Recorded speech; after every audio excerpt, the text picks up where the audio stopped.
আজকে আমি কোনো রকম ফাউন্ডেশন ইউজ করিনি, শুধুমাত্র কম্প্যাক্ট দিয়ে এই লুকটা ক্রিয়েট করেছি। সামনেই তো রাখি পূর্ণিমা, খুব সুন্দরভাবে সাজতে হবে।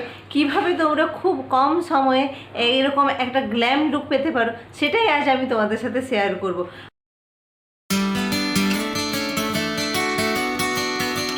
Hi friends, welcome to Neela's Glamour makeup. আমার সকল বন্ধু কেমন আছেন? আশা করি সবাই খুব ভালো আছে, ভালো থাকবেন, সুস্থ থাকবেন। সামনেই তো রাখি পূর্ণিমা, সেই কারণে একটা ইজি মেকআপ লুক নিয়ে চলে এলাম তোমাদের কাছে, যাতে তোমরা খুব সহজেই এবং খুব তাড়াতাড়ি রাখি বন্ধনের দিন খুব সুন্দর একটা লুক পেতে পারো। তো আজকে আমি যে লুকটা তোমাদের সাথে শেয়ার করতে যাচ্ছি, সেটা কোনো রকম ফাউন্ডেশন ইউজ করবো না, শুধুমাত্র কম্প্যাক্ট দিয়ে এই লুকটা ক্রিয়েট করব। তো চলো শুরু করি। প্রথমে আমি স্কিন প্রিপারেশনটা করে নিয়েছি, সিটিএম করে নিয়েছি স্কিন প্রিপারেশনের জন্য। তো সিটিএমের জন্য আমি ইউজ করেছি পামের এই গ্রিন টি টোনারটা আর নিউট্রিশনার এই ময়শ্চারাইজারটা। তো যেহেতু আজকে শুধুমাত্র কম্প্যাক্ট দিয়ে আমি মেকআপটা কমপ্লিট করবো, তো সেই কারণে আমি এই ফেসেস কানাডার মেকআপ ফিক্সারটা প্রথমে অ্যাপ্লাই করে নেবো। সিটিএম করে নিয়েছি, এরপর আমি এটা অ্যাপ্লাই করে নেবো।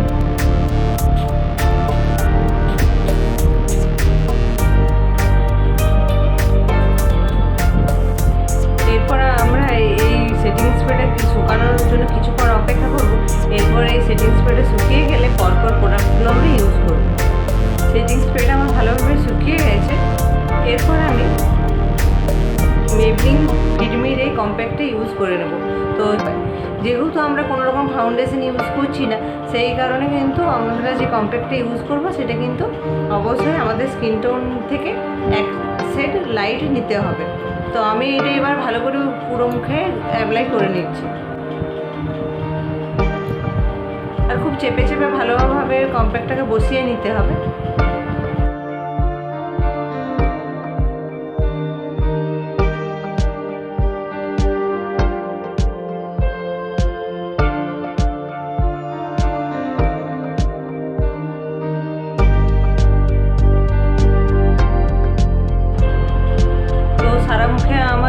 কম্প্যাক্টটা অ্যাপ্লাই করা হয়ে গেছে।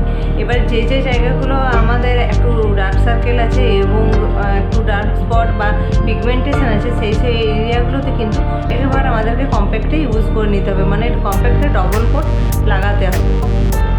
তো আমার সামান্য একটু ডার্ক সার্কেল আছে, সেই কারণে আমি একটু কম্প্যাক্টটা অ্যাপ্লাই করে নিচ্ছি ওই জায়গায়।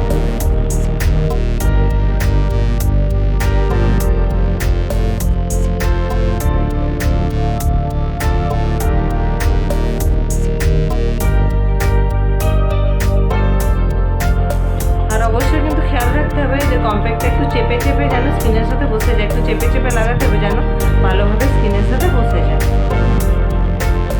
এরপর আমরা কিছুক্ষণের জন্য ছেড়ে দেবো, তো যাতে স্কিনে এই কম্প্যাক্টটা অ্যাবজর্ব করে নেয়। তো ততক্ষণ পর্যন্ত আমরা একটু ওয়েট করবো, তারপরে আমরা আবার সেটিং স্প্রে দিয়ে কিন্তু কম্প্যাক্টটাকে আমরা সেট করে নেবো।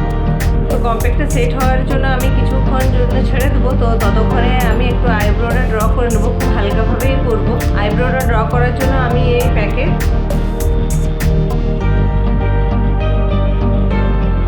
ডিফাইনারটা ইউজ করছি। এই শেডটা আমি ইউজ করছি, এই যে হালকা ব্রাউন, এই শেডটা আমি ইউজ করছি।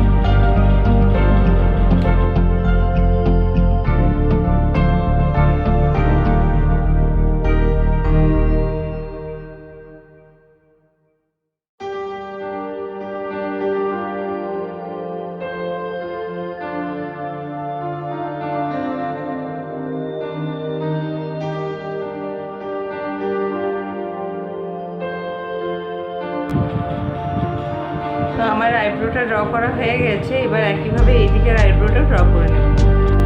তো এই দিকের আইব্রোটা আমি করে চলে এলাম। এরপর আমি সুগারের ফেস প্যালেটটা থেকে বনজারটা অ্যাপ্লাই করে নেবো একটু কন্ট্রোলিং করার জন্য। তো এই প্যালেটটা আমি ইউজ করছি, একটু হালকাভাবে ইউজ করে নেব, যেহেতু এটা খুব লাইট মেকআপ হচ্ছে, তো সেই কারণে খুব হালকাভাবে আমি একটু বনজারটা অ্যাপ্লাই করে নেব।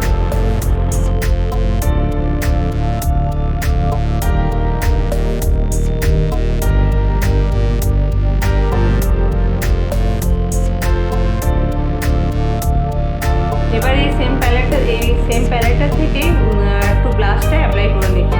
এটা একটা পিচ কালারের ব্লাশ আছে, তো এই ব্লাশটাই আমি ইউজ করে নিচ্ছি।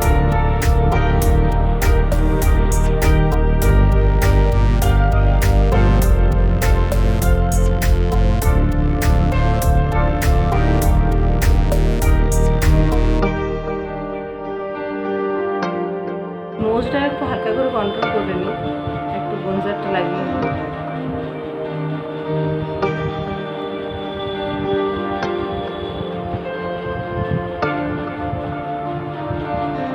এরপর এই সেম প্যালেটটা থেকে আমি হাইলাইটারটা অ্যাপ্লাই করব।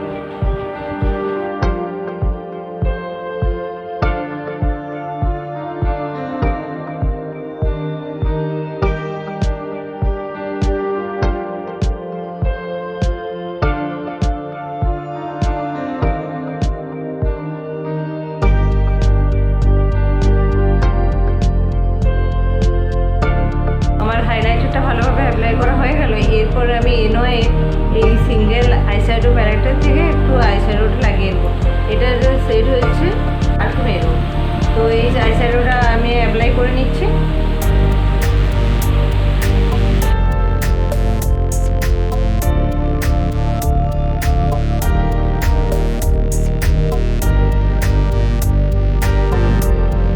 এরপরে আমি এই কলোসল আইলাইনারটা মেবলিন নিউ ইয়র্কের কলোসল আইলাইনারটা অ্যাপ্লাই করে নিচ্ছি। যেহেতু খুব লাইট মেকআপটা করছি, তো সেই কারণে আমি আর কাজল করছি না, সেই কারণে লাইনারটা আমি শুধুমাত্র লাগিয়ে নিচ্ছি।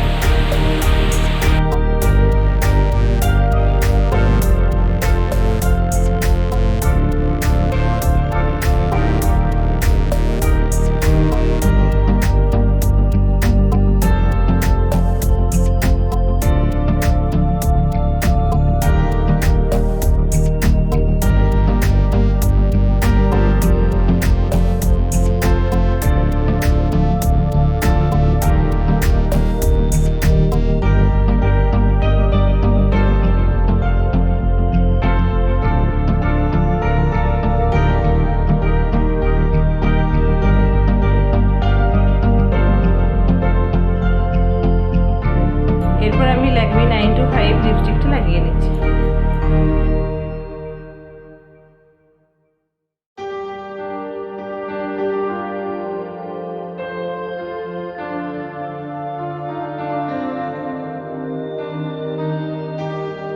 পেন্সিল বাসের সাহায্যে সেম আইশ্যাডোটা লাগিয়ে নিচ্ছি। যে আইশ্যাডোটা আমি আমার লিডে অ্যাপ্লাই করেছিলাম, সেটাই আমি লেসে লোয়ার লেসে অ্যাপ্লাই করেছি।